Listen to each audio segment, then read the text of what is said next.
ನೀವು ಹೊರಗಡೆ ತಿನ್ನಬೇಕಾದ್ರೆ ಈ ಒಂದು ಪದಾರ್ಥನ ಕಣ್ಣಾರೆ ವೀಕ್ಷಿಸಿ ಆ ನಂತರ ತಿನ್ನಬೇಕಾಗತ್ತೆ. ಈ 3 ಎಣ್ಣೆಗಳಲ್ಲಿ ಒಂದು ಎಣ್ಣೆಯಿಂದ ತುಂಬ ಜನರ ಜೀವ ಹೋಗ್ತಾ ಇದೆ. ಯಾವುದಪ್ಪ ಅಂತ ಅಂದರೆ ಫಸ್ಟ್ ಒನ್ನಲ್ಲಿ ಯೆಲ್ಲೋ ಕಲರ್ ಎಣ್ಣೆ ಕಾಣಿಸ್ತಾ ಇದೆ. ಈ ಎಣ್ಣೆ ಕಲರ್ ಏನಾದರೂ ನೀವು ತಿನ್ನೋ ಅಂಗಡಿಲಿ ಇತ್ತು ಅಂದರೆ ಖಂಡಿತವಾಗ್ಲೂ ಕಣ್ಣು ಮುಚ್ಕೊಂಡು ತಿನ್ಬೋದಾಗುತ್ತೆ. ಯಾಕಪ್ಪ ಅಂತ ಅಂದರೆ ಅದು ಫ್ರೆಶ್ ಆಗಿದೆ ಅಂತ ಅರ್ಥ. ಆ ಎಣ್ಣೆ ಏನಾದರೂ ಆರೆಂಜ್ ಕಲರ್ಗೆ ತಿರುಗಿದೆ ಅಂತ ಅಂದರೆ ಈ ಎಣ್ಣೆಯಲ್ಲಿ 3ರಿಂದ 4 ಸಲ ಅಥವಾ 4ರಿಂದ 5 ಸಲ ಎಣ್ಣೆನ ಬಳಸಿದ್ದಾರೆ ಅಂತ ಅರ್ಥ. ಅಕಸ್ಮಾತ್ ತುಂಬ ಬ್ರೌನ್ ಕಲರ್ಗೆ ಅಥವಾ ಗ್ರೀಸ್ ಕಲರಿಗೆ ಆಗಿದೆ ಅಂತ ಅಂದರೆ ಆ ಎಣ್ಣೆನ ನೀವು ಕಲ್ಪನೆಗೂ ಮೀರಿದೇ ಇರುವಷ್ಟು ಬಳಸಿದ್ದಾರೆ ಅಂತ ಅರ್ಥ. ಆ ಕಡೆ ನೀವು ತಿಂಡಿನ ತಿನ್ನೋದಕ್ಕೆ ಹೋಗಬೇಡಿ. ಇದರಿಂದ ಕೊಲೆಸ್ಟ್ರಾಲ್ ಜಾಸ್ತಿ ಆಗ್ತಿದೆ, ತುಂಬ ಜನರಿಗೆ ಹಾರ್ಟ್ ಅಟ್ಯಾಕ್ ಆಗ್ತಿದೆ, ತುಂಬ ಕೊಲೆಸ್ಟ್ರಾಲ್ ಹೊಟ್ಟೆ ದಪ್ಪ ಆಗ್ತಿರೋದು ಕೂಡ ಇದೇ ಕಾರಣಕ್ಕೆ.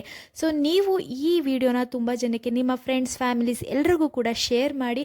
ಹೊರಗಡೆ ತಿನ್ನಬೇಕಾದ್ರೆ ಸ್ವಲ್ಪ ಯೋಚನೆ ಮಾಡಿ ಆನಂತರ ನೀವು ತಿನ್ನಬೇಕಾಗುತ್ತೆ.